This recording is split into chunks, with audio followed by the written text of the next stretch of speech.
नमस्कार। आज से ही ऐतिहासिक मुहूर्त जहां अपेक्षा करथिला 140 कोटी भारतीय हृदय 40 वर्षर लंबा व्यवधान पर महाकाश रे भारतर विजय पताका उड़ाई आज माटी को फेरी आमर गौरव आमर गगनयात्री भारतीय वायुसेनार ग्रुप कैप्टेन शुभांशु शुक्ला।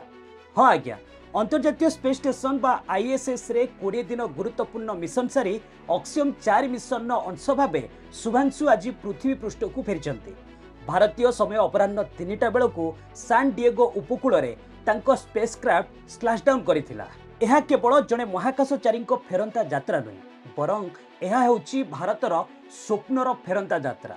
आपण जानी आश्चर्य हेबे राकेश शर्मा परे शुभांशु होउचंती प्रथम भारतीय जे महाकाश जाइछंती आउ अंतर्जातीय स्पेस स्टेशन ने पाद रखिबारे से होउचंती प्रथम भारतीय।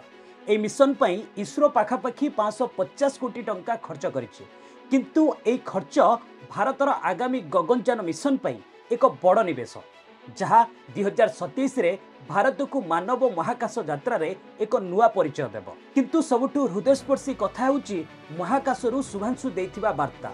41 वर्ष तले राकेश शर्मा कहितिले सारे जहान से अच्छा, आउ आज शुभांशु कहिचंती आजिर भारत महाकाशरू उच्चबलासी निर्भीक एवं आत्मविश्वास रे परिपूर्ण देखा जाउची। आउ आज भी भारत सारे जहां से अच्छा ही लगुच। आईएसएस रे थिबा समय शुभांशु 7टी गुरुत्वपूर्ण वैज्ञानिक परीक्षा मध्य करिसेंती। एहा केवल एक यात्रा नथिला, एहा थिला ज्ञान एवं अनुभवर एक महासागर जहाँ भारतर भविष्यत मिशन को सफल करिबारे सहाय्य करिवो। किंतु कोन आपण जानंती पृथ्वी को फेरिबा परे भी मिशन शेष हुए नहीं। इसरोर सूचना अनुଯାयी स्लैशडाउन पर शुभांशु को प्राय 7 दिन पर एक स्वतंत्र रिहाबिलिटेशन बा पुनर्वास कार्यक्रम रखाजिबो। कारण महाकाशर शून्य माध्याकर्षण रे दीर्घ दिन रहिबा परे पृथ्वीर ग्राविटी सह शरीर को पुणी थरे खाप खुआइबाकू समय लागिଥାଏ। एही समय रे फ्लाइट सर्जन को एक टीम तांको स्वास्थ्य उपरे कड़ा नजर रखिबे। तेबे आजिर दिन प्रतिटी भारतीयों पई गर्व एवं गौरवर दिन।